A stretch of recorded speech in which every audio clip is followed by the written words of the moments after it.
Hello, everybody. Welcome to today's Reading Through the Bible in 365. Today we are going to be focusing on 1 Samuel chapters 1, 2, and 3, and Luke chapter 8, verses 26 to 56. We're getting started in 1 Samuel with chapter 1. There was a man named Elkanah who lived in Ramah in the region of Zup in the hill country of Ephraim. He was the son of Jeroham, son of Elihu, son of Tohu, son of Zup of Ephraim. Elkanah had two wives, Hannah and Peninnah. Peninnah had children, but Hannah did not.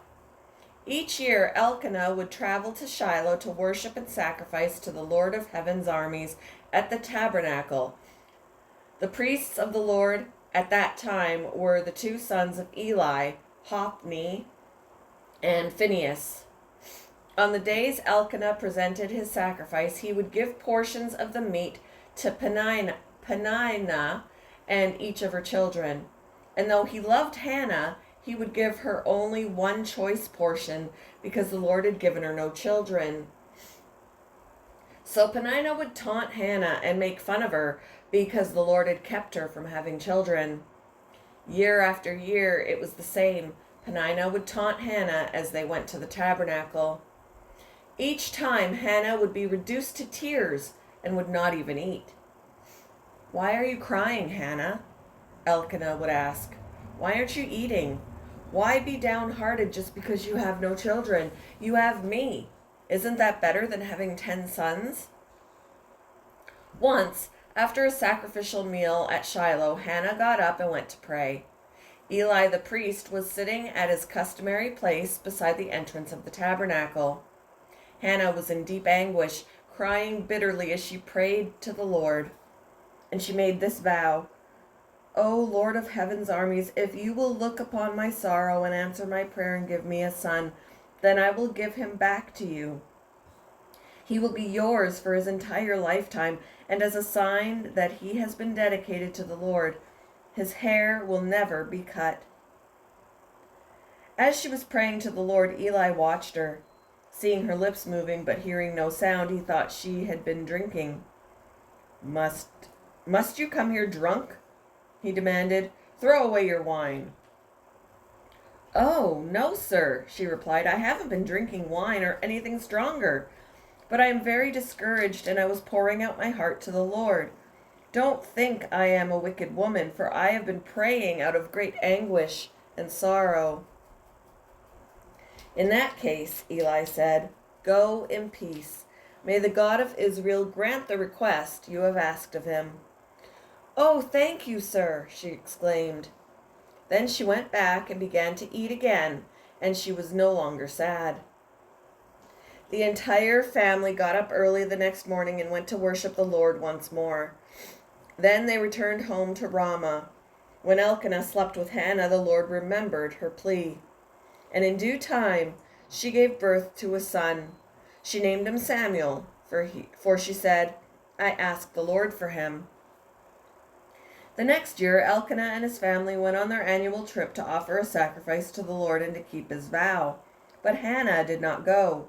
She told her husband, "Wait until the boy is weaned. Then I will take him to the tabernacle and leave him there with the Lord permanently." "Whatever you think is best," Elkanah agreed. "Stay here for now, and may the Lord help you keep your promise." So she stayed home and nursed the boy until he was weaned. When the child was weaned, Hannah took him to the tabernacle in Shiloh. They brought along a 3-year-old bull for the sacrifice and a basket of flour and some wine. After sacrificing the bull, they brought the boy to Eli. "Sir, do you remember me?" Hannah asked. "I am the very woman who stood here several years ago praying to the Lord. I asked the Lord to give me this boy, and he has granted my request. Now I am giving him to the Lord, and he will belong to the Lord his whole life." And they worshiped the Lord there. Chapter 2. Then Hannah prayed, "My heart rejoices in the Lord. The Lord has made me strong. Now I have an answer for my enemies. I rejoice because you because you rescued me. No one is holy like the Lord. There is no one besides you. There is no rock like our God. Stop acting so proud and haughty. Don't speak with such arrogance, for the Lord is a God who knows what you have done. He will judge your actions. The bow of the mighty is now broken, and those who stumbled are now strong.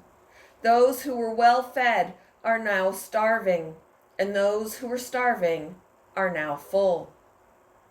The childless woman now has 7 children, and the woman with many children wastes away.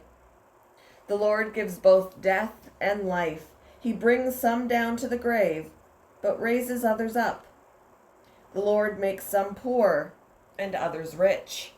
He brings some down and lifts others up. He lifts the poor from the dust and the needy from the garbage dump. He sets them among princes, placing them in seats of honor. For all the earth is the Lord's, and he has set the world in order. He will protect his faithful ones, but the wicked will disappear in darkness. No one will succeed by strength alone. Those who fight against the Lord will be shattered. He thunders against them from heaven. The Lord judges throughout the earth. He gives power to his king. He increases the strength of his anointed one. Then Elkanah returned home to Ramah without Samuel, and the boy served the Lord by assisting Eli, the priest. Now the sons of Eli were scoundrels who had no respect for the Lord or for their duties as priests. Whenever anyone offered a sacrifice, Eli's sons would send over a servant with a 3-pronged fork. While the meat of the sacrificed animal was still boiling, the servant would stick the fork into the pot and demand that whatever it brought up to be given to Eli's sons. All the Israelites who came to worship at Shiloh were treated this way. Sometimes the servant would come even before the animal's fat, and sometimes the servant would come even before the animal's fat had been burned on the altar. He would demand raw meat before it had been boiled so that it could be used for roasting. The man offering the sacrifice might reply, "Take as much as you want, but the fat must be burned first." Then the servant would demand, "No, give it to me now, or I'll take it by force." So the sin of these young men was very serious in the Lord's sight, for they treated the Lord's offerings with contempt. But Samuel, though he was only a boy, served the Lord. He wore a linen garment like that of a priest. Each year his mother made a small coat for him and brought it to him when she came with her husband for the sacrifice. Before they returned home, Eli would bless Elkanah and his wife and say, "May the Lord give you other children to take the place of this one she gave to the Lord." And the Lord blessed Hannah, and she conceived and gave birth to 3 sons and 2 daughters. Meanwhile, Samuel grew up in the presence of the Lord. Now Eli was very old, but he was aware of what his sons were doing to the people of Israel. He knew, for instance, that his sons were seducing the young women who assisted at the entrance of the tabernacle. Eli said to them, "I have been hearing reports from all the people about the wicked things you are doing. Why do you keep sinning? You must stop, my sons. The reports I hear among the Lord's people are not good.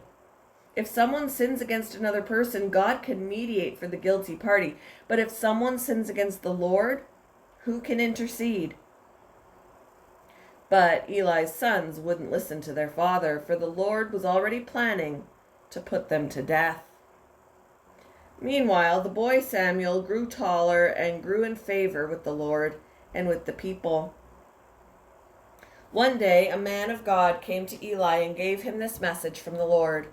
"I revealed myself to your ancestors when they were Pharaoh's slaves in Egypt. I chose your ancestor Aaron from among all the tribes of Israel to be my priest, to offer sacrifices on my altar, to burn incense, and to wear the priestly vest as he served me. And I assigned the sacrificial offerings to you priests. So why do you scorn my sacrifices and offerings?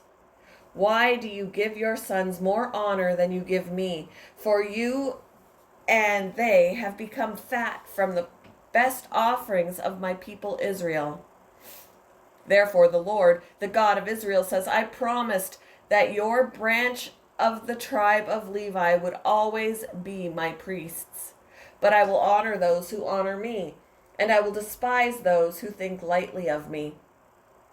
The time is coming when I will put an end to your family, so it will no longer serve as my priests. All the members of your family will die before their time. None will reach old age.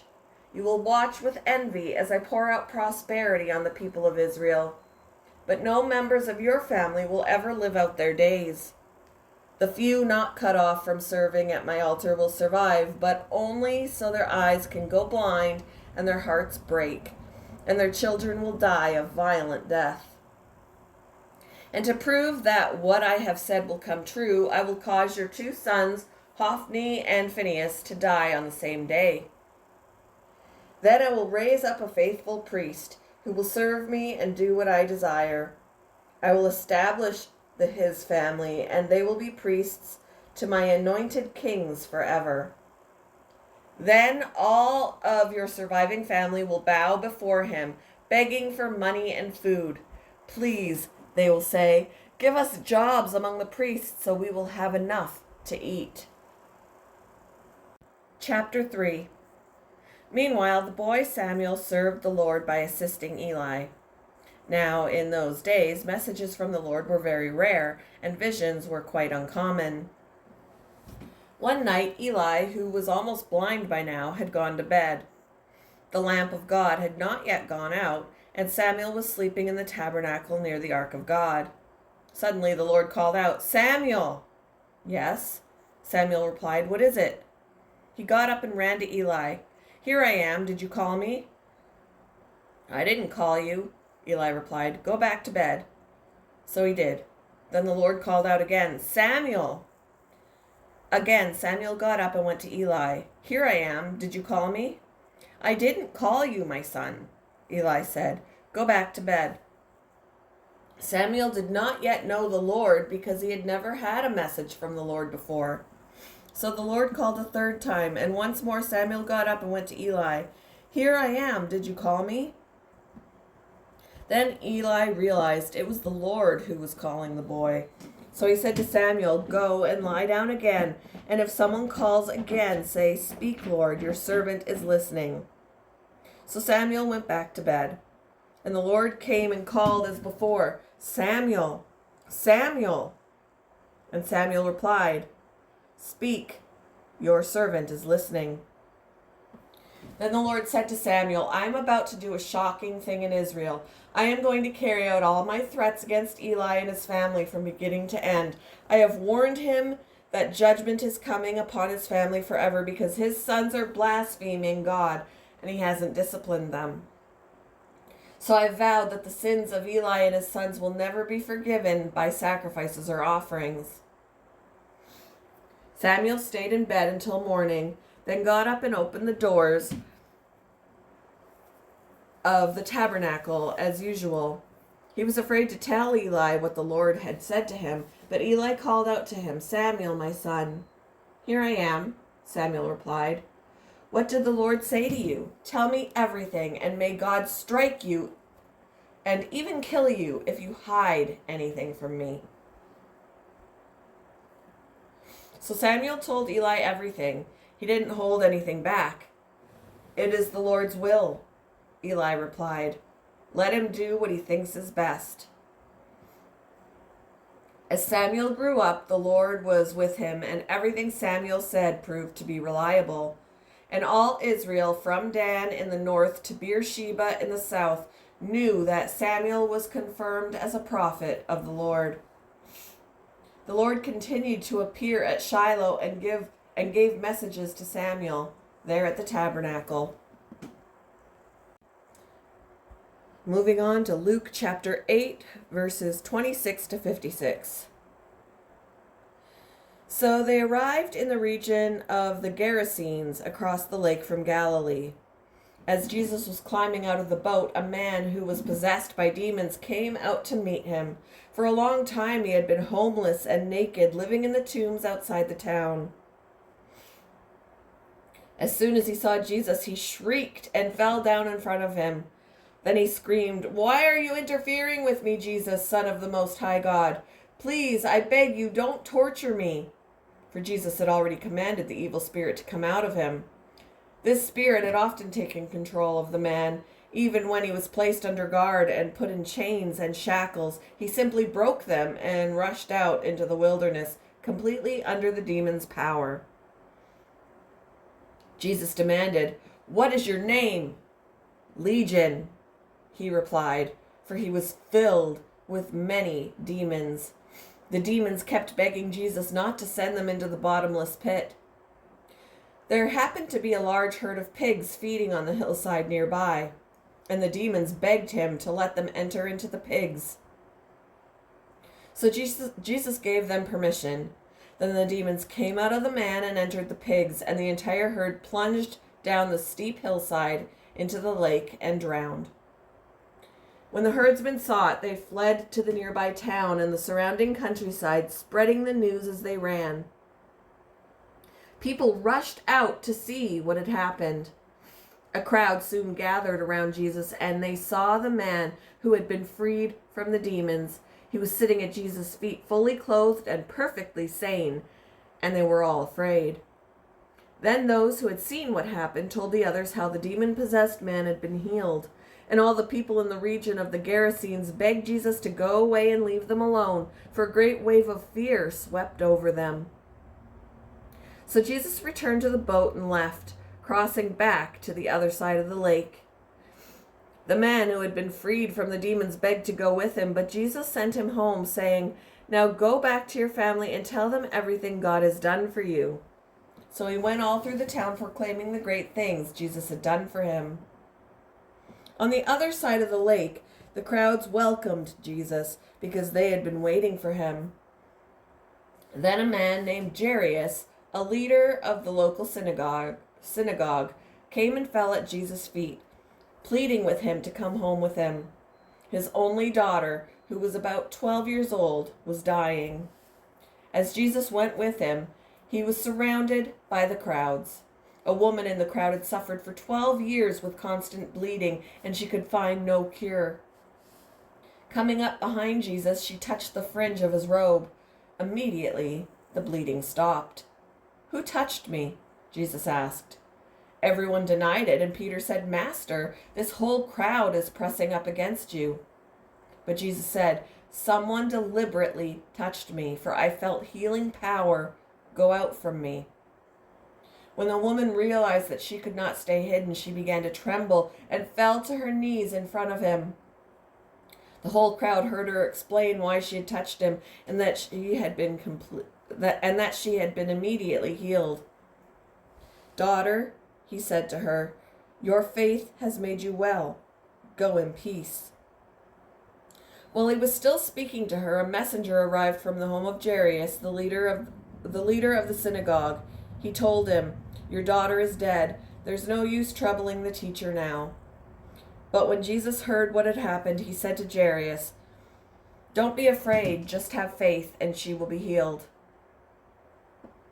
When they arrived at the house, Jesus wouldn't let anyone go in with him except Peter, John, James, and the little girl's father and mother. The house was filled with people weeping and wailing, but he said, "Stop the weeping. She isn't dead. She's only asleep." But the crowd laughed at him because they all knew she had died.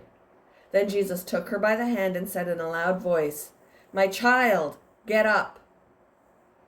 And at that moment, her life returned, and she immediately stood up. Then Jesus told them to give her something to eat. Her parents were overwhelmed, but Jesus insisted that they not tell anyone what had happened.